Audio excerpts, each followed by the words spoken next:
తాకట్లో ఉన్న బంగారాన్ని విడిపించి ఆ రోజున మార్కెట్ ధర కట్టి మిగిలిన డబ్బును మీకు అందిస్తుంది కొమ్మూరి గోల్డ్.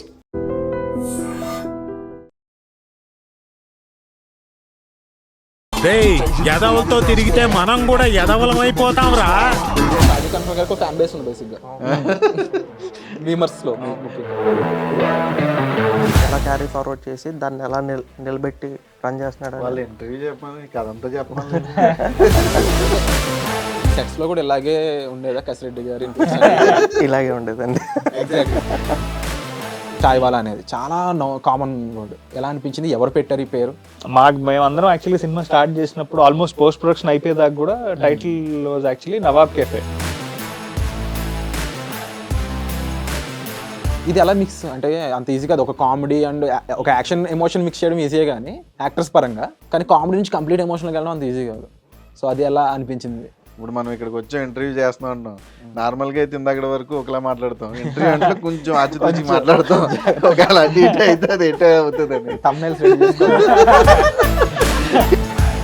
అంటే మూవీలో అంటే స్క్రిప్ట్ ఉందంటే రియల్ లైఫ్లో స్క్రిప్ట్ లేదు, అలా ఉంటుంది. ఈజీగా స్టెప్ బై స్టెప్ ఫాలో అయిపోయేవాళ్ళం. అంటే ఇప్పుడు ఇలాంటి స్టోరీస్లో యూజువల్లీ హీరోయిన్ అంటే వచ్చి వెళ్ళిపోతున్నట్టు ఉంటుందా, లేకపోతే స్టోరీలో తన పార్ట్ అంటే ఆయన కావాలని తెచ్చుకున్నప్పుడు వచ్చి ఎందుకు వెళ్ళిపోతుంది? అంటే రికార్డింగ్ డాన్స్లు ఎక్కువ పెట్టేవారు అన్న అప్పుడు తాతగారు ఆ టైంలో. మీ తాతగారా? కొంచెం ఆయన ఫ్రీడమ్ ఫైటర్ లా అనమాట. బాగా ఫైట్ చేశారు. మంచి ఫైటర్ అండి ఆయన. నెక్స్ట్ రవితేజ గారితో సినిమా చేస్తారని తెలిసింది, ఎంతవరకు నిజం ఏ సినిమా? ఇవన్నీ బయటికి ఎలా వస్తాయి? నేనైతే నెక్స్ట్ లెవెల్ ఎంటర్టైన్ చేస్తాను. హాయ్, హలో, నమస్తే, welcome back to iDream media. కొన్ని సినిమాలు రెగ్యులర్ ప్యాటర్న్లో వెళ్ళిపోతున్నప్పుడు మధ్యలో ఒక పాత్ బ్రేకింగ్ మూవీస్ వస్తూ ఉంటాయి. కొన్ని కొత్త న్యూయాన్సెస్తో చాలా ఇంట్రెస్టింగ్గా ఉండే సినిమాలు అయితే మధ్యలో వస్తూ ఉంటాయి. అప్పట్లో మాయాబజార్ అయి ఉండొచ్చు, తర్వాత పెళ్లి చూపు లాంటి సినిమాలు అయి ఉండొచ్చు. అండ్ రీసెంట్గా వచ్చిన చాయ్ వాలా టీజర్ అయితే మీరు చూడండి ఒకసారి. చాలా కొత్తగా ఫ్రెష్ స్టోరీతో, రెగ్యులర్ విలేజ్ డ్రామా కాకుండా హైదరాబాద్లో జరిగిన ఒక యాక్చువల్ స్టోరీ అనిపించే విధంగా ఉన్న ఒక సినిమా అయితే వచ్చిందనమాట. ఆ సినిమా నుంచి హీరో శివ కందుకూరి గారు, అలాగే మన ఫేవరెట్ కసిరెడ్డి గారు, అండ్ దాంతోపాటుగా ప్రమోద్ గారు డైరెక్టర్ మనతో పాటు ఉన్నారు. వాళ్ళతో చాలా విషయాలు అడిగి తెలుసుకుందాము. Let's go into the episode. Hi అండి. హలో అండి. సో చంద్ర గారు నమస్కారం. నమస్కారం అండి. హాయ్ శివ గారు. హాయ్ అండి ప్రమోద్ గారు. So first of all the best and welcome to iDream media. Thank you అండి. యూజువల్లీ టీజర్ చూసాం మేము. చూసినప్పుడు ఒక్కడు సినిమా మీ అందరూ చూసే ఉంటారు డెఫినెట్లీ. హైదరాబాద్కి సంబంధించి కొంచెం ఆ ఓల్డ్ సిటీ ఫ్లేవరు, ఫ్రెండ్స్తో ఆ మధ్యలో తిరిగే ఆ ఫ్రెష్నెస్ ఉండేది అనమాట. రీసెంట్గా నేను ఇందాక ఇంటర్వ్యూలో చెప్పినట్టు ఈ విలేజ్ కైండ్ ఆఫ్ బ్యాక్గ్రౌండ్ స్టోరీలు ఎక్కువ వచ్చేసాయి. అక్కడ ఫ్రెండ్షిప్స్ చూపిస్తూ, అక్కడ స్టైల్ ఆఫ్ మేకింగ్ అంతా చూపిస్తూ ఉన్నప్పుడు సడన్గా ఈ సినిమా టీజర్ చూసినప్పుడు కొత్తగా అనిపించింది. సో డైరెక్టర్ గారు మీరేం చెప్తారు దీని గురించి? బేసిక్గా ఇది ఒక ఎమోషనల్ డ్రామా అండి. ఒక హైదరాబాద్ బేస్లో ఒక అది మామూలుగా చెప్పచ్చు, నువ్వు ఎమోషనల్ అవుతుంది చెప్పక్కర్లేదు. ఒక 100 years లెగసీ నుంచి ఒక ఆస్తి క్యారీ ఫార్వర్డ్ అవుతూ వస్తూ ఉంటుంది. సో దాన్ని రాజీవ్ గారు ఎలా క్యారీ ఫార్వర్డ్ చేసి దాన్ని ఎలా నిలబెట్టి రన్ చేస్తున్నాడు. వాళ్ళు ఇంటర్వ్యూ చెప్పమని కదంతా చెప్పమని. అంటే సెట్స్లో కూడా ఇలాగే ఉండేదా కసిరెడ్డి గారి ఇన్పుట్స్? ఇలాగే ఉండేదండి. ఎగ్జాక్ట్గా. అంటే బయట కసిరెడ్డి గారు ప్రొడ్యూస్ చేశారు, రాజీవ్ కనకల్ గారు ప్రొడ్యూస్ చేశారని టాక్స్ వస్తున్నాయి, ఎంతవరకు నిజం? మీరు చెప్పు, ఇండస్ట్రీలో మీరు ఏదంటారో అవన్నీ నిజాలే. అన్ని నిజాలే. సో ఈ రోజు ఇందాక చెప్పినట్టు యాక్టర్ కాదు, ప్రొడ్యూసర్ కసిరెడ్డి గారు మనతో ఉన్నారు. అన్న మిమ్మల్ని చూడగానే డెఫినెట్లీ రియల్ ప్రొడ్యూసర్ వచ్చి కొడతారు. అంటే ఇప్పుడు ఈ హైదరాబాద్ బేస్ స్టోరీ అన్నాము, బట్ టీజర్లో చూస్తే మీ స్లాంగ్, మీ kind of left and right ఇచ్చేసారు ఫుల్గా. సో మరి ఎలా అది కుదిరింది? లేని డైరెక్టర్ గారు ముందే ఇలాగే కావాలని చెప్పారా? లేదు, మేము నా క్యారెక్టర్ పార్ట్ 2 ఉంది, అది ఫ్లాష్ బ్యాక్లో వస్తుందండి. నేను ఆంధ్ర నుంచి వలసపోయి వస్తాం, అక్కడ అప్పులు ఎక్కువైపోయి ఊరు వచ్చేస్తాం. ఓకే. అప్పుడు ఎవరు ఉంటారు అన్నప్పుడు వీళ్ళు మనకు ఫ్రెండ్ అవుతాడు, సర్లే ఎవరో ఫ్రెండ్షిప్ చేద్దాం అలాగే. అలా సినిమాలో ఫ్రెండ్ క్యారెక్టర్ ఉన్నప్పుడు ఒక సునీల్ గారు, తర్వాత శ్రీనివాస్ రెడ్డి గారు, వీళ్ళిద్దరు ఎక్కువ కాంబినేషన్ డిఫరెంట్ హీరోస్తో ఉండేది. తర్వాత ఇప్పుడు మీరు వచ్చాక డెఫినెట్లీ ఆ కైండ్ ఆఫ్ గోదావరి ఫ్రెండ్ అనగానే గుర్తొచ్చే క్యారెక్టర్లో మీరు అయిపోయారు. సో ఈ విషయం మీకు ఎలా అనిపించింది? ఆడియన్స్ కానీ ఎక్కువ వస్తుంది ఈ మాట, సో దీని గురించి ఏమంటారు మీరు? ఏం తెలియదండి, అంటే అలానే కాదు, తెలంగాణ సినిమాలు కూడా చేస్తున్నాం. బట్ ఏంటంటే మనకు అంత రాదు తెలంగాణ, రానప్పుడు మాట్లాడడం ఎందుకు మళ్ళీ, దాన్ని కొంచెం అటు ఇటుగా మాట్లాడినా ఎక్కడో దిక్కున ఎవరికొరికి నొచ్చుకుంటుంది. దానివల్ల మనకు వచ్చింది మాట్లాడుకుంటూ మనకు వచ్చిన పని చేసుకుంటూ మన స్టైల్లో వెళ్ళిపోతే అందరికీ నచ్చుతాం రాని ట్రై చేయకూడదు, వచ్చింది వదలకూడదు. అంతే. సో శివ గారు మీరు చెప్పండి, ఇప్పుడు హీరో కమెడియన్ అన్నప్పుడు అది ఫ్రెండ్షిప్ బ్యాక్గ్రౌండ్ లో తీసుకెళ్తున్నప్పుడు అంత ఈజీ కాదు. అవును ఒక సింక్ ఉండాలి ఇద్దరి మధ్య. ప్రతి పంచు పేలితేనే ఆడియన్స్ అనేవాళ్ళు, ఎందుకంటే ఇప్పుడు టీజర్ కో రివ్యూ, ఫస్ట్ హాఫ్ కో రివ్యూ అన్నట్టు అయిపోయింది సినిమా. ఇంకా జాగ్రత్తగా ఉండాల్సింది. సో మీ ఇద్దరి మధ్య ఎలా అనిపించింది ఆ సినిమా ట్రావెల్ అంతా కూడా? అసలు అంటే ఫస్ట్ డే కలిసినప్పటి నుంచి అది ఒక కంఫర్ట్ జోన్ వచ్చేసిందండి. అసలు ఎక్కడ కూడా ఇప్పుడు ఆయన ఫ్లో చూస్తున్నాం కాబట్టి ఇంటర్వ్యూలో అలానే ఉంటుంది కాబట్టి అసలు ఎవరితో కూడా ఆ ప్రాబ్లం ఎప్పుడు రాలే. అంటే ఫస్ట్ డే షూటింగ్ చేసిన దగ్గర నుంచి వెరీ కంఫర్టబుల్ అట్మాస్ఫియర్. అండ్ అది కాకుండా మా రైటర్ ఇమ్రాన్ గారు, మా డైరెక్టర్ ప్రమోద్, అందరం కూడా బేసిక్ గా సెట్ లో ఉన్న వాళ్ళందరం ఒకటే ఏజ్ గ్రూప్ అండి. సో అలా ఫన్ మోడ్ లో షూట్ అంతా ఫినిష్ అయిపోయింది. అసలు ఎక్కడ కూడా ఏదో షూట్ కి వచ్చాము సినిమా ఇప్పుడు ఫినిష్ చేయాలి ఆ మైండ్ సెట్ ఎక్కర్లేదు. సినిమాకి ముందు మీ అందరిని కూర్చోబెట్టి డైరెక్టర్ గారు అంటే ఇక్కడ బ్రేక్స్ వస్తాయి అంటే ఒక వర్క్ షాప్ లా చేయించారనేది విన్నాం. అలా ఎలా జరిగింది అది? అది యాక్చువల్గా అయితే చాలా ఎసెన్షియల్ అండి. అంటే నో డౌట్ మనం అదేదో అంటే మనకి ఇప్పుడు యాక్టింగ్ ఇంప్రూవ్ చేసుకోవడానికి మనం అది చేయడం కాదు కానీ, బట్ ఒకటేంటంటే చిన్న చిన్న న్యూఆన్సెస్ కొన్ని ఆ వర్క్ షాప్లో చేసినప్పుడు అది చేస్తే బాగుంటుందేమో అని అనిపించే సిచ్యువేషన్స్ కొన్ని ఉంటాయి. సో దానికి డెఫినెట్గా చాలా హెల్ప్ అయింది. అండ్ ఆల్సో మనం ఎప్పుడైతే వర్క్ షాప్స్ చేసుకుని రిహార్సల్ చేసుకుని ఉంటామో నంబర్ ఆఫ్ టేక్స్ సెట్ దగ్గరికి వెళ్ళినప్పుడు తగ్గుతుంది. సో ఆ టైం అడ్వాంటేజ్ ఒకటి కలిసి వచ్చింది. అండ్ ఆ వర్క్ షాప్స్ వల్ల కూడా ఐ థింక్ మా అందరికీ కూడా తెలిసిందండి. అంటే బేసిక్గా మనలో ఓకే ఇది స్ట్రెంగ్త్ లేకపోతే ఇది వీక్నెస్, అంటే ఓకే దీనికి మనం ఎక్కువ టైం పెడదాము సెట్కి వెళ్ళినప్పుడు షూట్కి వెళ్ళినప్పుడు అనేది ఆ టైం మేనేజ్మెంట్ ఒకటి బాగా హెల్ప్ అయింది. అండ్ మెయిన్గా హీరో అన్నప్పుడు డెఫినెట్లీ సినిమా టైటిల్ ఏంటి, స్టోరీ ఏంటి అనేది డెఫినెట్లీ ఒక ఇంపార్టెంట్ థింగ్. చాయ్ వాలా ఈ పేరు వినగానే మీకు ఎలా అనిపించింది? సో అది కొన్ని క్యాచ్ వర్డ్స్ ఉంటాయి కదా, మనం బాగా వాడే పదాలు ఇవి ఈజీగా గుర్తుంటాయి కూడా. సో అలాంటి క్యాచ్ వర్డ్ ఇది. ఇప్పుడు చాయ్ వాలా అనేది చాలా కామన్ వర్డ్. ఎలా అనిపించింది? ఎవరు పెట్టారు ఈ పేరు? స్టోరీకి ఎంత రిలేటెడ్ గా ఉండే పదం ఇది? చాయ్ వాలా అనేది యాక్చువల్లీ వెరీ క్యాచీ టైటిల్ అండి. అంటే ఈ క్రెడిట్ యాక్చువల్లీ మా ప్రొడ్యూసర్ గారికి ఇవ్వాలి. మేమందరం యాక్చువల్లీ సినిమా స్టార్ట్ చేసినప్పుడు ఆల్మోస్ట్ పోస్ట్ ప్రొడక్షన్ అయిపోయేదాకా కూడా title was actually Nawab cafe.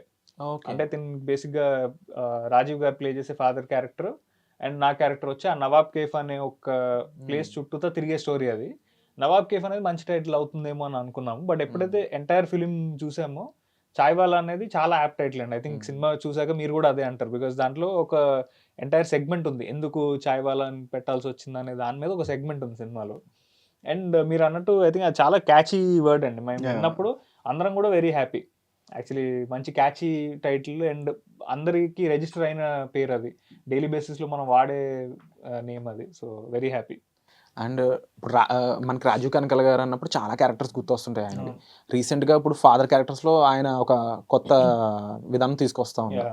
And ఈ మూవీలో స్పెసిఫిక్గా రాజీవ్ కనకాల గారు అని ఎందుకు అనుకున్నారు? బేసిక్గా ఆయన పర్ఫార్మెన్స్ కానీ ఆయన రిలేటబిలిటీ కానీ ఎప్పుడూ మనం హత్తుకునేటట్టు ఉంటుంది. బేసిక్గా రాజీవ్ గారిని మనం సెలెక్ట్ చేసుకోవడానికి కారణం ఏంటంటే సోల్ ఆఫ్ ది ఫిలిం ఆయనే అండి. సో ఒక చాయ్ వాలా ఇది అసలు దానికి సంబంధించి రాజీవ్ గారు చాలా బాగా చేశారు. నరేష్ ఇచ్చినప్పుడు మనమే సోల్ అన్నాడు కదా. సో అందుకే ఆయన right from the start Rajeev గారు అయితేనే బాగుంటుంది అని అంటే అదే వెళ్ళి చెప్పాను, ఆయన నచ్చింది, వెంటనే చేశారు. అండ్ అన్న ఇప్పుడు ఒక సీన్ ఉంది టీజర్లో, ఇప్పుడు శివగారి వైపు ఆయన చేయబెట్టి ఎదవలతో ఉండకూడదురా మనం జాగ్రత్తగా ఉండాలి అంటే అవి చూసినప్పుడు ఒకప్పుడు చంద్రమోహన్ గారు, తరుణ్ గారు, సునీల్ గారు ఈ కాంబినేషన్స్ ఉండేవి. నేను ఎదుగుతున్నప్పుడు, మీ తర్వాత జనరేషన్ అనుకోవచ్చు, అది ఎదుగుతున్నప్పుడు చూసిన తర్వాత జనరేషన్ అలా అంటున్నారు. అడ్డం తీసి ఇంకా లేదన్న అంటే ఆ టైంలో ఇప్పుడు 2000 నుంచి 2010 మధ్యలో వచ్చిన మూవీస్ ఏవైతే ఉన్నాయో మనం ఇప్పుడు జనరేషన్ లో ట్రెండ్ అనమాట, 90s కామెడీ, 90s ట్రెండ్ అన్నట్టు. ఈ 2010 మూవీస్ చాలా కామన్, ఆ ఫ్రెష్నెస్ ఉండేది. ఆఫ్టర్ దట్ అయిపోయాయి మొత్తం అంతా కూడా లేటెస్ట్ మొబైల్ ఓరియంటెడ్ మూవీస్ వచ్చేసి. సో అంటే ఓవరాల్ మూవీలో ఈ జానర్ ఎలా అనిపించింది మీకు? అండ్ అందులో ఏమన్నా ఛాలెంజెస్ అనిపించినాయా? అంటే నీకు ఛాలెంజెస్ ఎప్పుడు అనిపిస్తాయి అంటే అవతల వ్యక్తితో మనం చేసేటప్పుడు కొన్ని సీన్స్ టైమింగ్ కుదరకపోతే అవి చాలా ఛాలెంజింగ్ ఉంటాయి. బట్ నాకు హీరోతో కానీ రాజీవ్ గారితో కానీ ఆ ప్రాబ్లం లేదు. ఎందుకంటే వాళ్ళు సీనియర్స్. ఒకవేళ మనం రైట్ చేయలేదు అనుకో, అదే, వాళ్ళు రాజీవ్ మన గారు మన వచ్చి ప్యాటర్న్ లోకి వచ్చి ఇలా చెయ్యి అలా చెయ్యి అని చెప్పేవాళ్ళు చాలా తక్కువ ఉంటారు. ఆ విషయంలో అయితే రాజీవ్ కనకాల గారు మాకు Very చాలా friendly, full blessing support. Very నిజంగా. Very friend. అది ఒకవేళ సరే ఇలా అటు ఇటు అయిందంటే చెయ్యి ఏం కాదు మళ్ళీ చెయ్యి ఏం చేసుకుంటే వెళ్దాం. డెఫినెట్లీ మీకు ఆయన నుంచి ఇన్పుట్స్ వచ్చాయి అనేది అవునవును. ఉంటుంది సినిమాలో. అండ్ ముఖ్యంగా ఓవరాల్ మీ ముగ్గురు మధ్యలో నడిచే స్టోరీ ఎక్కువ కామెడీ జనరేట్ చేసేలా కూడా అవును. కనిపిస్తూ ఉంది. అండ్ స్టోరీ వచ్చేసి కొంచెం ఎమోషనల్ రైడ్ అన్నట్టు కూడా ఇందాక డైరెక్టర్ గారు చెప్పడం జరిగింది. ఇది ఎలా మిక్స్ అంటే అంత ఈజీ కాదు. ఒక కామెడీ అండ్ ఒక యాక్షన్ ఎమోషన్ మిక్స్ చేయడం ఈజీయే కానీ యాక్టర్స్ పరంగా అంటే ఆ షిఫ్ట్, కానీ కామెడీ నుంచి కంప్లీట్ ఎమోషనల్కి వెళ్ళడం అంత ఈజీ కాదు. సో అది ఎలా అనిపించింది?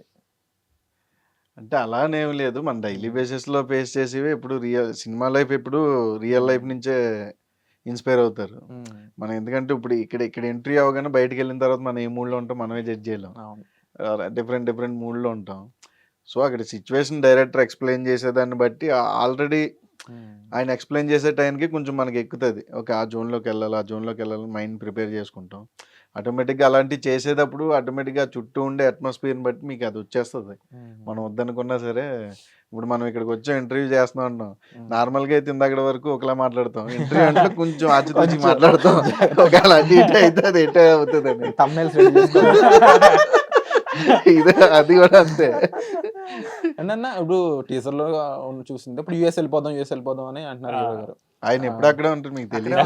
అదే, అంటే అక్కడి నుంచి వచ్చినట్టే కనిపిస్తుంది.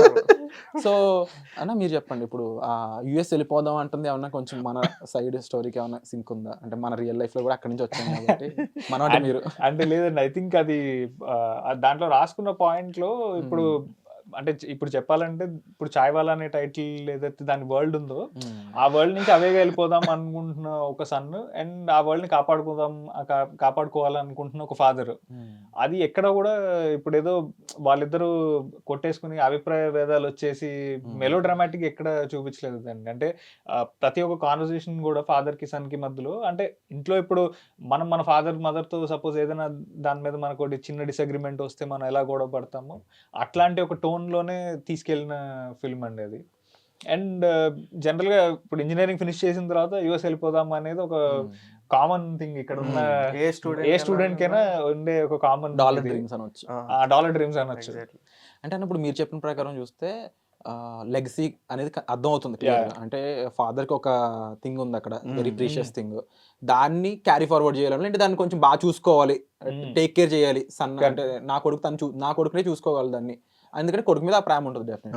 అండ్ మీకు ఇంకా రిలేటబుల్ ఇప్పుడు నాన్నగారు ప్రొడ్యూస్ చేసిన మూవీస్ ప్రకారం చూసుకున్నట్లయితే అదే క్లాసిక్ మూవీస్ కానీ అంటే ఒక సెన్సిబుల్ స్టోరీస్ ని తీసుకెళ్తా ఉన్నారు. రియల్ లైఫ్ లో లెగసీ క్యారీ ఫార్వర్డ్ చేయడం ఎలా అనిపించింది, మూవీలో ఎలా అనిపించింది? అంటే మూవీలో అంటే స్క్రిప్ట్ ఉందండి, రియల్ లైఫ్ లో స్క్రిప్ట్ లేదు. అలా ఈజీగా స్టెప్ బై స్టెప్ ఫాలో అయిపోయేవాళ్ళం. అంటే కేక్ వాక్ అయితే కాదు, అంటే చూసే వాళ్ళకి ఎలా ఉంటుంది అంటే రాజ్ కందుకూర్ గారు అబ్బాయి ఈజీగానే వస్తాయి అంత బాగుంటది అని అంటే చూసేవాళ్ళు ఎప్పుడు అలాగే మెయిన్ గా కంపారిజన్ ఎప్పుడు వస్తుంటే మనం ఎందుకు లేవు మనమైనా తక్కువ అన్నట్టు ఇలా కంపేర్ చేసుకుంటాం. బట్ అక్కడ ఆ షూస్ లో నుంచోడం అంత ఈజీ కాదు. అంటే అది జనరల్ గా మనకి అంటే త్రూ లెగసీ వచ్చే ఏదైతుందో అది జనరల్ గా ఫస్ట్ సినిమా వరకు సెకండ్ సినిమా వరకు అండి. దాని బియాండ్ మనకి ఏదైనా సినిమాలు వస్తున్నాయన్నా చేస్తున్నామన్నా, అంటే సినిమాలనే కాదండి ఏదైనా సరే మనకు ఒక ఛాన్స్ 2 ఛాన్సులు అండి. ఆ తర్వాత మనం ప్రూవ్ చేసుకుంటే వస్తాయండి, లేకపోతే లేదు. అండ్ లెగసీని క్యారీ ఫార్వర్డ్ చేయడం అంటే నో డౌట్ అంటే ఇట్స్ బిగ్, అది ఒక పెద్ద రెస్పాన్సిబిలిటీ అండి మనము. అండ్ ఇంకొకటి అంటే వాళ్ళ సక్సెస్ గ్రాఫ్నో లేకపోతే వాళ్ళ పాత్నో మనం మ్యాచ్ చేయలేకపోవచ్చు, బట్ అట్లీస్ట్ ఆ వాల్యూ సిస్టమ్ మనం క్యారీ చేయగలిగితే that it self is a success అనుకోవాలి. అండ్ ఈ స్టోరీ రన్ అవుతున్న టైంలో జనరల్గా ఒక లవ్ స్టోరీ అనేది తెలుస్తూనే ఉంది. తమిళ నుంచి వచ్చినట్టున్నారు హీరోయిన్ ఆవిడ, అంటే తేజ్ అశ్విని. అండ్ మీ పిక్కనా హీరో గారి పిక్కలు ఏంటి అన్న డైరెక్టర్ గారు పోరాడి అసలు ఆమె సినిమా నేను చేయను అన్న స్టేజ్ దాకా. అంటే ఎలా సార్, అంటే మీ ఫ్రెండ్ లేకపోతే మీకు బాగా తెలుసు? ఫ్రెండ్ అండి, తను బేసిక్ గా కథక్ డాన్సర్ అండి. ఓకే. సో Casual గా అలా చూస్తున్నా. వదిలేయ్. అలా అంటారు, మీరు ఫీల్ అవుతూనే చెప్పండి, బాగుంటుంది. కథక్ డాన్సర్ అండి. సో చాలా ఎక్స్ప్రెసివ్గా ఐస్ కానీ ఇవన్నీ ఉంటుంది. బేసిక్గా మంచి పర్ఫార్మర్ అండి. సో ఆ పర్ఫార్మెన్స్ Okay. ఆ విషయంలోనే తీసుకున్నాను. అంటే ఇప్పుడు ఇలాంటి స్టోరీస్ లో యూజువల్లీ హీరోయిన్ అంటే వచ్చి వెళ్ళిపోతున్నట్టు ఉంటుందా, లేకపోతే స్టోరీలో తన పార్ట్ అది ఆయన కావాలని తెచ్చుకున్నప్పుడు వచ్చి ఎందుకు వెళ్ళిపోతుంది? క్యారీ ఫార్వర్డ్ మేము అలా వచ్చి వెళ్తా ఉంటాం మధ్యలో. ఇద్దరి మధ్య బాండింగ్ అనేది, తను ఒక బేసిక్ పోట్రీ ఆర్టిస్ట్. సో ఇద్దరి మధ్య బాండింగ్ అనేది బాగా సెట్ అయింది. అది స్క్రీన్ మీద బాగుంటుంది డెఫినెట్. అండ్ డెఫినెట్లీ ఈ టీంతో కాకుండా ఇంకా ఇంపార్టెంట్ క్యారెక్టర్ ఏదైనా సినిమాలో దాచిపెట్టిన ఏమన్నా చేశారా ఆ క్యారెక్టర్తో? అంటే మధ్యలో విలన్ షేడ్లో ఒక చైతన్య కృష్ణ గారు యాంటగనిస్ట్ రోల్ చేశారంటే, సో హీరో వాళ్ళ కజినే అతను. ఓకే. సో ఆయన చాలా బాగా చేశారు. దాచిపెట్టారు అని అడిగినప్పుడు దాచిపెట్టే చెప్తాము మీకు తొందరలోనే ఇంకో టీజర్ ట్రైలర్ రిలీజ్ అయినప్పుడు రివీల్ అవుతుందండి అని చెప్పాలి. అంటే ఆయన అలా అంటారు, మీరు చెప్తే మాకు కొంచెం ఈజీ అవుతుంది. ఓకే, విలన్ ఎవరో కాదు ఈయనే అని పెట్టుకోవడానికి. అండ్ ఇంత ఫన్నీగా నడిచిపోతున్న ఈ ట్రావెల్లో ముఖ్యంగా జనరల్గా డైరెక్షన్లో కొన్ని అనుకున్నట్టు వస్తాయని చెప్పలేము, కొన్ని అడ్జస్ట్ అవుతూ వెళ్ళిపోతూ ఉంటాము. ఎందుకంటే టైం డ్యూరేషన్ చాలా ఇంపార్టెంట్. ఏ టైంలో మనం కంప్లీట్ చేయగలిగిన సినిమా అనేది, ఇప్పుడున్న ఇది రిలీజ్ డేట్ అనేది స్పెసిఫిక్గా పెట్టుకుంటాం. మధ్య వేరే సినిమాల కాంపిటీషన్ ఉంటుంది. ఈ ప్రెషర్ అంతా ఎక్కువ తీసుకుని definitely captain of the ship director. So అలా ఏమన్నా ఛాలెంజెస్ ఉన్నాయి? విషయంలో మనోడు ట్రావెల్ నాకు తెలుసు, ఎందుకంటే అందరికంటే ఫస్ట్ కథ చెప్పింది నాకే. Okay okay. ఒక 3 years 3 years బ్యాక్ బ్యాక్ చెప్పిన కదండి. First నాకు ఫస్ట్ నరేట్ చెప్పాడు. చేసిన ఆర్టిస్ట్ ఎవరు అంటే అసలు ప్రొడ్యూసర్ ఎవరో లేనప్పుడు ఫస్ట్ వచ్చి కథ నాకే చెప్పాడు. అన్న ఇది ఎప్పుడు అవుతుందో తెలియదు, ఎప్పుడు ఎక్కుతుందో తెలియదు, నువ్వు మాత్రం కన్ఫర్మ్ గా చెయ్యాలి అని ఫస్ట్ కథ చెప్పింది నాకు. అప్పటి నుంచి మనోడి జర్నీ నాకు తెలుసు, ఎన్ని స్ట్రగుల్స్ అయ్యాడు, కసిరెడ్డి గారు చాలా సపోర్ట్, ఎన్ని ఫేస్ చేసాడు, స్టిల్ ఇప్పటికి ఫేస్ చేస్తాను అన్నాడు పాపం. అంటే డెఫినెట్లీ ఇది ఒకటి ఉంటుంది కదా, లైక్ మనం అంటే ఇనిషియల్ స్ట్రగుల్ అనేది చూసినప్పుడు అవునవును. డెఫినెట్లీ ఆ హెల్పింగ్ హ్యాండ్ ఆటోమేటిక్గా వెళ్ళిపోతుంటుంది. అండ్ డెఫినెట్లీ అన్న సపోర్ట్ ఇంకా అంటే మీ 3 years బ్యాకే చెప్పారన్నప్పుడు నాకే చాలా షాకింగ్ అనిపించింది. అంటే అప్పటి నుంచి హోల్డ్ చేసుకుని వెళ్ళడం అనేది, కమింగ్ టు యాక్టర్స్ అని వాళ్ళ ఛాలెంజెస్ వాళ్ళకు ఉంటాయి డెఫినెట్లీ. కానీ ఒక డైరెక్టర్కి ఏంటి అంటే కథ ఈజ్ లైక్ మన మీ ఒక ఫస్ట్ చైల్డ్ లాగా. 3 years పాటు అసలు ఎలా అన్నా అలా ఎలా భయం ఉంటుంది, ఇంకోటి చాలా బాధ్యతగా చేస్తారు. సో ఎలా అనిపించింది? ఒకటే బ్రో, అంటే డెఫినెట్గా సినిమా చేయాలనేది గట్టిగా ఉంది. సో దానికి తగిన మనుషులు కూడా దొరికారు. అంటే నేనేం చేద్దామన్నా చేద్దాంలే బ్రో అని సపోర్ట్ చేయడం. స్టార్టింగ్ కసిరెడ్డి దగ్గర నుంచి తర్వాత శివ అటాచ్ అయ్యాడు. సో తను నాకు త్రూ అవుట్ సపోర్ట్ చేసుకుంటూ వచ్చారు. కట్ చేస్తే రాజు గారు అంతే సపోర్ట్ ఇచ్చారు. వీళ్ళందరి సపోర్ట్తోనే ఈ సినిమా అనేది అయింది, ఓపెన్ గా చెప్పాలంటే. So more than characters, assets వీళ్ళు నాకు అసెట్స్. నేను త్రూ నెక్స్ట్ జర్నీలో ఉన్న వీళ్ళతో ఎప్పుడూ నేను ట్రావెల్ అవుతా 100%. సో మెయిన్ క్యారెక్టర్ విషయానికి వచ్చేద్దాము. అదే మన చాయ్ వాళ్ళకి సంబంధించిన ఆ ప్లేస్ అంటే అన్న డైరెక్ట్ హీరో గారిని అడుగుతాను. జనరల్గా హైదరాబాద్లో ల్యాండ్ రేట్లు బాగా ఎక్కువ, మీకు తెలిసే ఉంటుంది, 100 కోట్లు కూడా పలుకుతున్నాయి. మరి మీరు సినిమాలో అంటే ఆ ప్లేస్ గురించి ఒక ఓల్డ్ స్టోరీ ఒకటి ఉంటుంది బ్యాక్ డ్రాప్ లో, నవాబుల్కి సంబంధించిన స్టోరీ అనేది. ఎవరు చెప్పారు మీకు? మాకే తెలియదు అందరూ. అంతే, అందుకన్నా మీడియా అన్నారు కదన్నా, ఐడ్రీమ్ మీడియా, అందుకే ఇవన్నీ తెలుసుకోవడం పని. సో అది ఆ స్టోరీ విన్నప్పుడు, ఆ బ్యాక్ డ్రాప్ స్టోరీ విన్నప్పుడు ఎలా అనిపించింది? అంటే మెయిన్ ఒప్పుకోవడానికి అదే రీజనా, లేకపోతే ఇంకా వేరే రీజన్స్ ఉన్నాయి? అంటే కొన్ని స్క్రిప్ట్స్ ఇప్పుడు మన ప్రెజెన్స్ని మనం వ్యాలిడేట్ చేసుకోవడానికి కొన్ని సినిమాలు మనం చేస్తామని అనుకుంటాం. అంటే అరే లేదు యూనో ఓ మంచి యాక్టర్ వచ్చాడని ప్రూవ్ చేసుకోవడానికి కొన్ని సినిమాలు చేస్తాము. బట్ కొన్నిసార్లు ఆ స్క్రిప్ట్ విన్నప్పుడు దాంట్లో కొన్ని సిచ్యువేషన్స్ మనతో పాటు ఒక 2-3 days మనని అంటే it will make us think. At least వెనక్కి వెళ్ళిన తర్వాత అరే ఆ కథ చెప్పింది, అరే ఆ పాయింట్ అదిరిపోయిందని, లేకపోతే ర్యాండమ్గా మనం ఏదో పని చేసుకుంటుంటే ఆ కథ గుర్తు వస్తుంటుంది. అట్లాంటి స్క్రిప్ట్ నాకు ఇది అనిపించిందండి. అంటే more than backdrop no doubt చాలా ఫ్రెష్గా ఉండింది, క్యారెక్టర్స్ కొత్తగా ఉన్నాయి. బట్ దాంట్లో ఉన్న ఇమోషన్, అంటే పర్టికులర్లీ ప్రీ ఇంటర్వెల్ ఉన్న ఒక 20 minutes ఆ సీక్వెన్స్, అండ్ సెకండ్ హాఫ్లో ఒక 3 situations ఏవైతే ఉన్నాయో అవి చాలా రోజులు నన్ను, అంటే ఒక స్టోరీ విన్న తర్వాత ఒక 3 days నేను దాన్ని గుర్తు చేసుకున్నాను. నాకు అది it left that impact. So నాకు అప్పుడు అనిపించింది అరే నో మ్యాటర్ వాట్ మనం ఈ సినిమా చేయాలి అనే కాన్ఫిడెన్స్ వచ్చింది.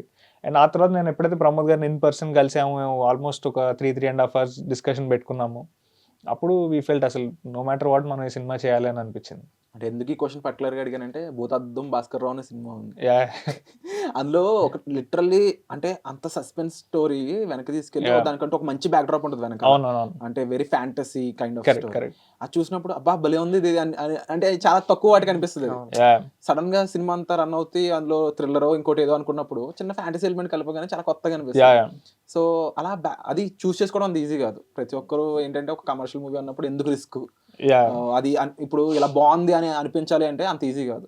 సో అలాగా కొన్ని బ్యాక్ డ్రాప్ స్టోరీ తీసుకుని దాన్ని యాక్సెప్టెన్స్ తీసుకురావడం అంత ఈజీ కాదు. Yeah. సో ఇలా చూస్ చేసుకుని పర్టికులర్ రీజన్ ఏమన్నా ఉందా ఇంకా ఈ బ్యాక్ డ్రాప్ ఇలా ఉంటే కనెక్ట్ అవుతారు ఆడియన్స్ అని, లేదంటే హైదరాబాద్ ఆడియన్స్ కనెక్ట్ అవుతారు ఇట్లా ఇట్లా? అంటే ఐ థింక్ ఎనీ కాదండి, మనకి ఆ బ్యాక్ డ్రాప్ కి ఎప్పుడైతే ఒక చిన్న బ్యాక్ స్టోరీ లాంటివి యాడ్ అవుతాయో ఆ కథ బలపడుతుందండి. అంటే డెఫినెట్ గా మనం ఏదైతే చెప్దామని అనుకుంటున్నామో ఇప్పుడు నో డౌట్ రెగ్యులర్ గా వచ్చే ఫిల్మ్స్ ఏదైతే మనం ఎంటర్టైన్ చేస్తాయి, మనం నవ్వుకుంటామో అక్కడితో మర్చిపోతాం ఆ కథని. బట్ మనకు గుర్తుండిపోయే సినిమాల్లో జనరల్గా ఏదో ఒక బ్యాక్ స్టోరీనో ఏదో ఒక పాయింట్ ఆ సబ్ టెక్స్ట్లో సబ్ లేయర్లో మనకి వినుంటాం ప్లాట్లో.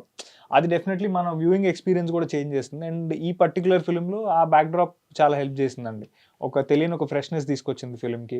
అండ్ రీసెంట్ టైమ్స్లో మీరు ఇందాక అన్నట్టు ఇప్పుడు విలేజ్ బ్యాక్ డ్రాప్స్లో విలేజ్ డ్రామాస్ అవి మనం ఎక్కువ చూస్తూ ఉన్నాం. అలాంటి ఒక స్పేస్లో ఒక ఓల్డ్ సిటీ బ్యాక్ డ్రాప్లో చార్మినార్ లాంటి విజువల్స్ అక్కడ జరిగే ఒక కథ చూడడం it felt very nice. Even ఇది కూడా నాకు రియల్ లైఫ్ నుంచే వచ్చింది. యాక్చువల్లీ నా ఫ్రెండ్ ఉన్నాడు, నవాబ్కి గ్రాండ్ సన్.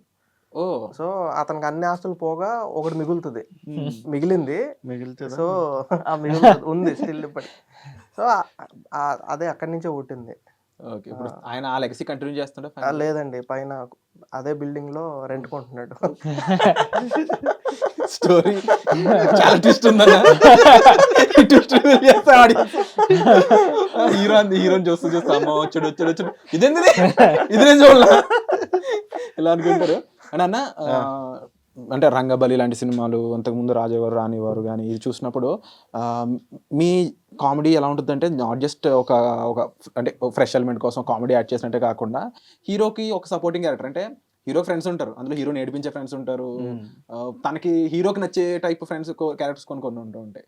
మీది ఎలా ఉంటుంది అంటే హీరోకి ఏదో హెల్ప్ చేయాలి అనే ఒక ఈ రోల్ ఉంటూ ఉంటుంది కదా, ఇక్కడ అలాంటిదేనా లేకపోతే మనకి ఎందుకు వచ్చింది మనం వేరే ఆ టైప్ ఏమైనా ఉంటుంది?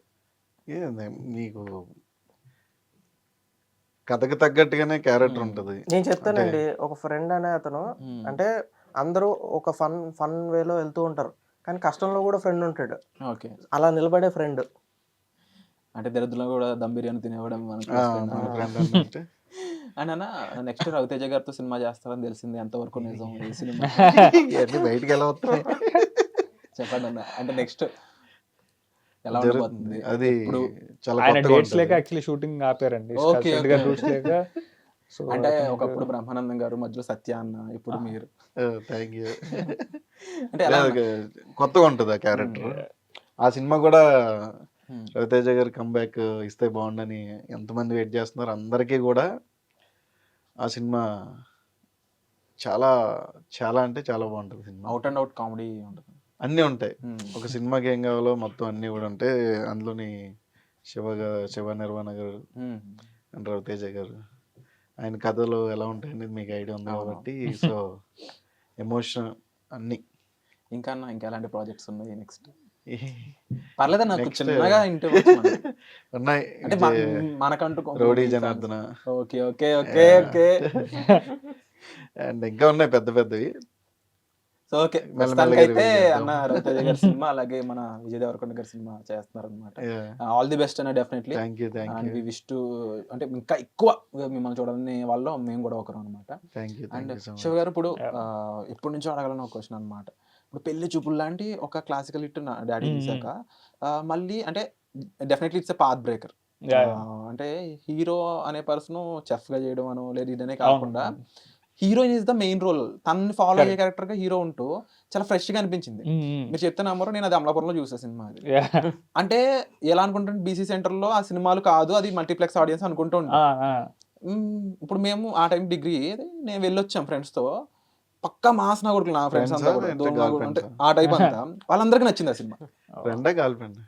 ఫ్రెండ్స్ మనకి ఏం కాదు, నాకు డౌట్ ఎందుకు వచ్చిందంటే ఫ్రెండ్స్ తో అంటే గ్యాంగ్ లీడర్ లేదండి ఇలాంటి వెళ్తాం. అదే పెళ్లి అన్నా చూపులు నేను- అనేది ఫ్రెండ్ తో వెళ్ళామంటే అది అదే అన్న, కొంచెం అంటే ఆ టైం నమ్మసక్యంగా లేదు. లేదన్నా అన్న పోనీ నమ్మడానికి సినిమా హిట్ అయింది, అదే పెద్ద రీజన్. అంటే రూరల్ ఏరియాస్ లో కూడా హిట్ అవడం అనేది అంత ఈజీ. యా యా సో అలాంటి ఇంకా ఇప్పుడు ఈ సినిమా కొంచెం అలాంటి ప్యాటర్న్స్ కనిపిస్తున్నాయి దగ్గర దగ్గరగా.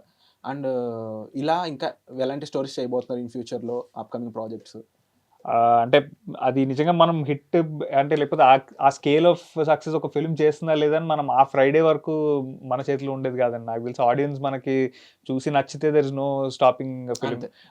అండ్ ఇప్పుడు రీసెంట్ టైమ్స్లో మనం చూస్తున్నట్టు బడ్జెట్తోనో లేకపోతే స్టార్ కాస్ట్తోనో సంబంధం లేకుండా చిన్న సినిమాలు కూడా కంటెంట్తో వచ్చినవి దే డిడ్ వెరీ గుడ్ అండి రీసెంట్ టైమ్స్లో. లాస్ట్ 1 yearలో మనం అవును. తీసుకుంటే. సో డెఫినెట్గా మేము కంటెంట్ని నమ్మాము, ఆనెస్ట్ అటెంప్ట్ అయితే చేసాము. సో ఆడియన్స్ కూడా నచ్చి డెఫినెట్గా వాళ్ళు ఎంకరేజ్ చేస్తే yeah there is no limit for the film అని అనుకోవాలి. వండర్ఫుల్ అన్న, and all the best for that. ఎందుకంటే ప్రీవియస్ మీరు చేసే స్టోరీ జానర్స్ కానీ తీసుకుంటే డెఫినెట్ అందులో థ్రిల్లింగ్ ఎలిమెంట్, అంటే ఎందుకు నేను వచ్చి మీ సినిమా చూడాలి అనే దానికి ఒక పెక్యులర్ రీజన్ అనేది మెయింటైన్ చేస్తుంటున్నారు. ఇప్పుడు కూడా అటువంటి రీజన్ అనేది క్లియర్ కనిపిస్తూనే ఉంది. అంటే టైటిల్ తోనే అర్థం అవుతుంది అది రిఫ్రెషింగ్ గా ఉంది అనేది. అండ్ కష్టపడి హీరోయిన్ చాలా ఫేవరెట్ అయినా సరే తీసుకొచ్చారు తమిళనాడు నుంచి. So, మీరు చెప్పాలి. బట్ యా అండి నిజంగా తేజు అశ్విని తను she's a very good support అండి ఈ సినిమాకి. చాలా బాగా అండ్ తను యాక్చువల్గా బార్న్ అండ్ బాటప్ ఇన్ చెన్నై కానీ తను యాక్చువల్గా తెలుగు అమ్మాయి. తెలుగు Okay. తెలుగు ఫుల్ గా వచ్చు. తను పుట్టి పెరిగింది చెన్నై కానీ she's a proper Telugu girl. So ఎక్కడ కూడా డైలాగ్స్ దగ్గర అక్కడ అసలు ఏం ప్రాబ్లం లేదు. అండ్ చాలా ఎంజాయ్ చేసాం యాక్చువల్లీ అందరం కూడా. షూట్ చాలా ప్రాసెస్ enjoy అంతా చేశాం. కూడా మేము చాలా ఎంజాయ్ చేసాం. జరిగిన Very, రోజులు very fun కూడా person. crazy. అది interview Very ముందు talented. తెలుస్తుందన్న. ఆ. Enjoy చేశారని బట్ నీకు సినిమా కూడా జనాలకు నచ్చుద్ది. ఎందుకంటే ఇప్పుడు బేసిక్ గా ఇప్పుడు మన ఊర్లో మనం ఉంటాం, మనకు కొద్ది పొలం ఉంటది. ఆ పొలం ఇప్పుడు ఏంటి పొలం చూసుకుంటున్నాం, ఒక 10 మంది ఉన్నా సరే దాంట్లో వెళ్ళిపోతుంటది ఫ్యామిలీ. సడన్ గా మనకి ఏమనిపిస్తుంది, డిగ్రీ అయిపోగానే పక్కన ఫ్రెండ్ లేదంటే ఎవడొకడు ఏముంటది ఊర్లో పద అలా హైదరాబాద్ పోదాం లేదంటే అమెరికా పోదాం అంటే పోవడం అనేది చాలా సింపుల్ వర్డ్సే కదా మనం చెప్పేస్తాం. బట్ అది అక్కడికి వెళ్ళడానికి నువ్వు ఆ వేలో ట్రావెల్ చేయడానికి చాలా స్ట్రగుల్స్ ఉంటాయి. అవి ఓన్లీ ఫేస్ చేసేవాడికే తెలుస్తుంది.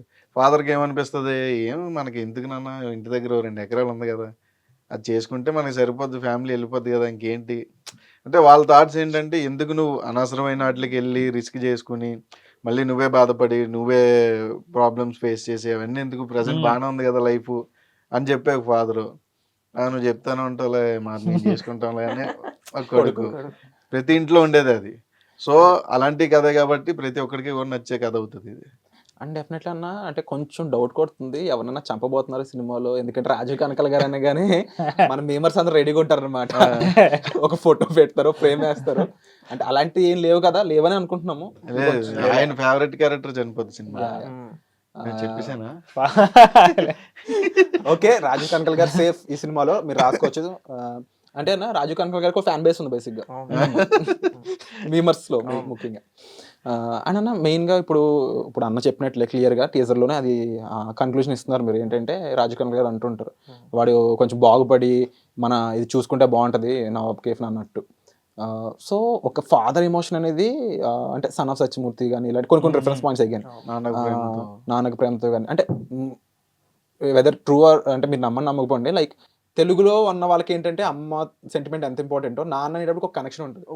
నాన్నతో ఎంత గొడవ పడినా, నాన్నతో ఎంత దూరంగా ఉన్నా, నాన్న ఎవరైనా ఏమన్నా అన్నారన్నా, లేదా నాన్నకు అవసరమైనా మనం ఆగం, వెళ్ళిపోతాం, దూసుకెళ్ళిపోతాం. సో ఇక్కడ అలాగేనా ఇంకేమన్నా డిఫరెన్సెస్ చేసాడండి అంటే అది మనకి చెప్పుకోలేమండి. అంటే ఒక ఫాదర్ ఆ బాండింగ్, సో చాలా బాగా ట్రావెల్ అవుతుంది త్రూ అవుట్. సో ఎందుకన్నా ఏమన్నా కంగారు పడుతున్నారా అన్న ఉన్నారని, లేదంటే సీనియర్ అని అదే ఇక్కడ చెప్పేస్తాడు. అదే కావాలి మనకి, లీక్ కోసం చూస్తున్నాం మేము. అన్న మెగాస్టారే లీక్ చేస్తున్నారా ఓపెన్ గా వావ్ అని చెప్పి. లేదండి, మీకు త్రూ అవుట్ ఉంటుంది ప్రాపర్ గానే. సెకండ్ హాఫ్ అమెరికాలో ఓపెన్ చేసింది అది కూడా చెప్పొద్దు అంతే. సో నెక్స్ట్ ఇప్పుడు నవాబ్ కేఫ్ ఇన్ యూఎస్ అని పెడతారన్న హీరోయిన్. లేదండి, ఇండియా వరకే. అన్న ఇప్పుడు జనరల్ గా ఈ ఆస్తి అంటే లెగసీ ఆస్తులు ఇవన్నీ పక్కన పెడితే మన అందరికీ ఒకటి ఉంటుంది అన్న, అంటే అన్న ఇంకా ఎక్కువ ఇది అవుతారు. అంటే తాతగారు ఉంటారు, 300 ఎకరాలు ఉంటాయి అన్న, జాగ్రత్తగా మనకి పంప్ సెట్ లో పనులు ఉంటాయి కాబట్టి పంచుకుంటూ వెళ్ళిపోయి లాస్ట్ కి 30 మిగలొచ్చు, 3 మిగలొచ్చు. 3 మిగిలితే 30 అనేది అసలు తెలిసిందే. లెక్కలకు కూడా రాదు. 3 అనేది కూడా ఎక్కడో కష్టం. ఎవడో నీలాంటి వాళ్ళకి వర్కౌట్ అవుతాం. లేదు అన్న, అంటే మన side మాకైతే మొక్కో చెక్క మిగులుతుంది 30. అంటే రికార్డింగ్ డాన్స్ ఎక్కువ పెట్టేవారు అన్న అప్పుడు తాతగారు ఆ టైంలో. మీ తాతగారా? కొంచెం ఆయన ఫ్రీడమ్ ఫైటర్ లా అనమాట, ఫ్రీడమ్ కోసం ఇచ్చేస్తూ ఉండేవారు అనమాట. అంటే నా ఆబ్ కేఫ్ లాగా ఆల్మోస్ట్ బాగా ఫైట్ చేశారు. మంచి ఫైటర్ అన్న ఆయన. అంటే సో నీకులాగే అయ్యొచ్చు అనుకోండి నీకు కూడా. అన్న అన్న రివర్ కంప్లీట్ రివర్స్ అన్న. మీరు అడగచ్చు చాలా గుడ్ బాయ్ ఇక్కడ ఎవరంటే తెలుగు యాంకర్స్ అందరిలో నేను అసలు మీరు కాదు, నువ్వు పుట్టినప్పుడు ఎంత ఉండేది మీకు? అంతే అన్న 3 ఉంది, ఇంకేం లేదు. ఇప్పుడు 3 ఉంది. 3 ఉంది. మెయింటైన్ చేస్తా. 3 ఉంది. అది కూడా process ఏం చేయమంటారు. సో అది గైస్ మరి అంటే అన్న ఇప్పుడు ఫైనల్ గా ఓవరాల్ మన ఆడియన్స్ కి ఐడ్రీమ్ మీడియా నుంచి ఒక వర్డ్ చెప్పాలి చాయ్ వాళ్ళకి సంబంధించి అంటే మీరేం చెప్తారు? సినిమా డెఫినెట్గా మిమ్మల్ని హత్తుకుంటుంది. ఒక ఫాదర్ అంటే ఇష్టం ఉన్న ప్రతి ఒక్కడు దీన్ని రిలేట్ చేసుకుంటాడు. అది చాలా బాగుంటుంది. సినిమా మీరు అన్నారు ఎంటర్టైనింగ్ గా జరిగిందని చెప్పేసి, ఎగ్జాంపుల్ ఈ ఇంటర్వ్యూ అని చెప్పొచ్చేమో. ఇంటర్వ్యూ ఎలా ఉందో అలా ఉంటుంది సినిమా కూడా. 2 గంటలు హ్యాపీగా నవ్వుకుంటావు, హ్యాపీగా ఎంజాయ్ చేస్తూ, మధ్య మధ్యలో నువ్వు బాధపడతావు, అన్నిటికీ లోన్ అవుతావు, అమ్మాయిని చూసి ఇష్టపడతావు, నన్ను చూసి కష్టపడతావు. సో అన్న మరి ఇంకా మీరు ఇద్దరు కూడా ఫైనల్ గా ఒక్క వర్డ్ లో చాయ్ వాళ్ళ గురించి మన ఆడియన్స్ కి డైరెక్ట్. సో చాయ్ వాలా చాలా నిజాయితీ గల సినిమా, చాలా కష్టపడి జాగ్రత్తగా చేసిన సినిమా. February 6th థియేటర్స్లో రాబోతోంది. దయచేసి వెళ్ళి చూడండి. ఎలా చెప్పా తెలుసా, చాయ్ తయారు చేయడానికి మంచి పాలు తీసుకొచ్చాము. అది ఆ చాయ్ వాళ్ళ దాని నుంచి బయటకు రావట్లేదండి. పొలాల్లో పండించిన చక్కెర తీసుకొచ్చాము. దగ్గర ఉండి చాయ్ పెట్టావు అన్నట్టు చెప్పారు. చాయ్ ఎమోషన్. ఇప్పుడు మన వాళ్ళని అడగానే అమీర్పేటలో చాయ్ ఉండొచ్చు, లేదంటే అవసరమైతే నీలోఫర్. నీకు కూడా తెలిసి నేను తాగను చాయ్. అవునా? కాఫీ, టీ, మందు ఏది తాగను. చాలా గుడ్ బాయ్ అండి. అంతేనండి. ఏమో అది అలవాటు అవ్వలేదు అసలు. నీలాంటి ఫ్రెండ్స్ ఉంటే అలవాటు అవుతుంది, బట్ లేరు, ఏం చేస్తాం. అందరూ బ్యాడ్ ఫ్రెండ్సే, గుడ్ ఫ్రెండ్స్ ఒకలో లేరు. అంటే టీ అనేది మెగాస్టారే పాడారు, చాయ్ చమక్కురా తాగరా బాయ్ అని. తాగరా అన్నారు తప్ప ఆయన తాగలేదు. నువ్వు సాంగ్ అంతా చూడు. ఇంత అబ్జర్వ్ చేయలేదు నేను, అందుకే అన్నక్కున్నారు మనం ఎక్కడ ఉన్నాం అనమాట. సో మరి అన్న మీరేం చెప్తారు మన చాయ్ వాళ్ళ గురించి? ఏం చెప్పమంటావు బ్రో? సినిమా చాయ్ వాళ్ళ సినిమా Feb 6th రిలీజ్ అవుతుంది. మీ నియరెస్ట్ థియేటర్లోకి చాలా దగ్గరగా హత్తుకునే సినిమా. ఇందాక అదే చెప్పాను, సేమ్ మా డైరెక్టర్ చెప్పినట్టు హత్తుకుంటది. డేట్ మర్చిపోయాడు, మళ్ళీ డేట్ కూడా చెప్పి 6, 2026. అదే చెప్పాను బ్రో, 27లో రిలీజ్ అయ్యే సినిమా అయితే ఇప్పుడు ఎందుకు ఇంట్రడ్యూస్ చేస్తాం? ఏంటి డేట్? చాయ్ వాళ్ళ సినిమా Feb 6th రిలీజ్ అవుతుంది 2026లోనే. కన్ఫర్మ్ కదా? కన్ఫర్మ్ అంట. సెన్సార్ నుంచి ఎటువంటి ఏమి లేవు కదా? ఏమి లేవు. సో మేము ధైర్యంగా వచ్చేస్తున్నాం, మీరు కూడా ధైర్యంగా రండి. ఈ ఇంటర్వ్యూ ఎలా ఉందో దీనికి డబుల్ మిమ్మల్ని ఎంటర్టైన్ చేస్తాం. నేనైతే నెక్స్ట్ లెవెల్ ఎంటర్టైన్ చేస్తాను. సో గైస్ మరి మన కసిరెడ్డి గారు, మన చౌదరి గారు ఇంకే ఒక్క మాట అంత గట్టిగా చెప్పాక మీరు వెయిట్ చేయొద్దు. మంచి ఎంటర్టైన్మెంట్, మంచి కామెడీ. ఆఫ్టర్ లాంగ్ టైం మీరు చూస్తే సినిమా అనమాట చాయ్ వాలా. అండ్ ప్రమోద్ గారు డైరెక్టర్ చెప్పినట్టు చాలా ఎమోషనల్తో పాటుగా శివ గారు చెప్పినట్టు మంచి love story, father emotion, and Kasireddy అని చెప్పినట్టు అదిరిపోయే కామెడీ ఉండే సినిమా అనమాట ఇది. Don't miss it, watch it in your near theatres అనమాట. సో వచ్చే ఎపిసోడ్ మళ్ళీ కలుద్దాం. Thank you so much. Date కూడా చెప్పు. So don't miss it on Feb 6, 2026. Thank you. Thank you.